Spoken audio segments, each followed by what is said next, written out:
Okay, we're going to do Kesa Gatame Defence now. We're going to look at Kesa Gatame to the truck and out to your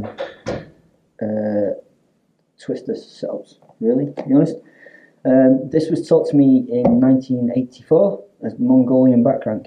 It's a really beautiful setup from Kesa Gatame. So here we go with the twister or the Mongolian back crank or the whatever you want to call it. Anyway, so Graham is Kesa Gatame and me.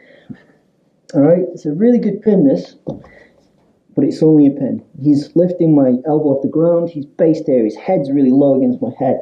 There's no way I'm going to bridge up and take him this way. Everything's really strong. As long as he keeps my shoulder off the ground, I'm in trouble. I'm just stuck here. The only problem for Graham is, as soon as he does something, I can get my shoulder to the ground. My first methodology here is just to go and hold really tight, because the arm that he's going to attack is this arm. So I hold this arm really, really tight, okay? Then what I'm going to start to do is I'm just going to slowly start to turn my hips and walk my hips to his back, alright?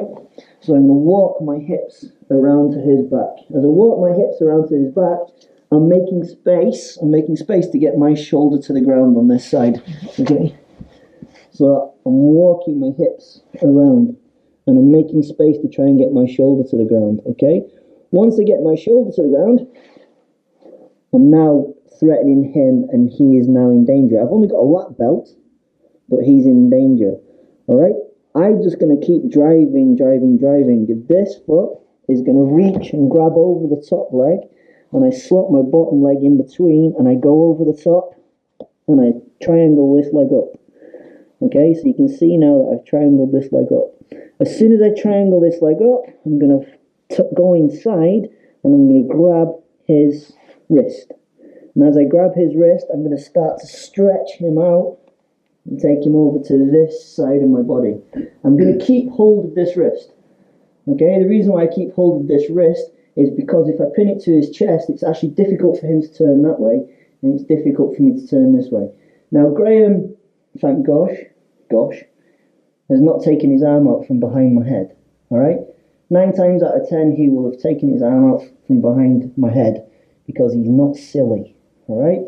I'm going to keep this locked. His hips are already loaded onto my chest, so I'm going to go in between the leg. I keep hold of the wrist for now. I'm going to go in between the leg and I put my palm on top of his knee, okay? I'm going to stretch him out, and this one now is going to come out, which is difficult in itself. Once this one's out, I'm going to put both palms on top of palm, and I just put my ear next to his hip, my knee, sorry, and then I just stretch out, and I get the tap.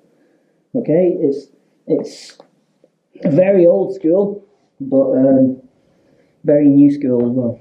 So, I'll do it from a different angle. Okay, you might not be able to hear me as well here. Something in the eye. Oh, bummer. Okay, well, I need one eye. God force you me to have 2. Okay, so he's in good Kesa Gatame. He's really strong. What I'm going to do is I'm going to walk my hips behind him. Okay, he will obviously walk around my head and try and keep them away, so it's going to be a game of who's going to get there first.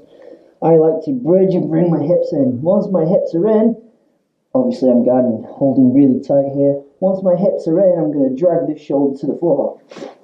Once his shoulder's to the floor, I'm going to reach and grab his wrist, and I'm going to walk around until I can get this top leg in as a hook. Alright, I'm guarding this wrist and everything's in tight.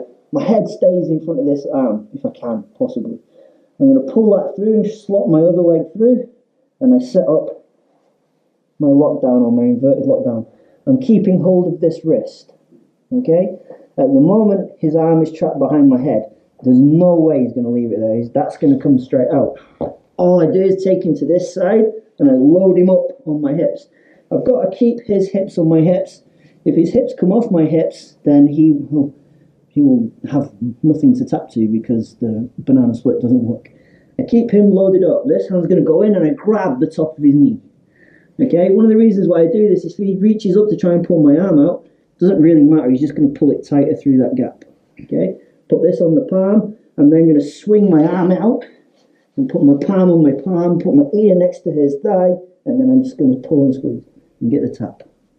Okay, so that's Kesa Gatame escape to banana split. Alright, and obviously I'll show you how to get to the twister as well, but that's in another video.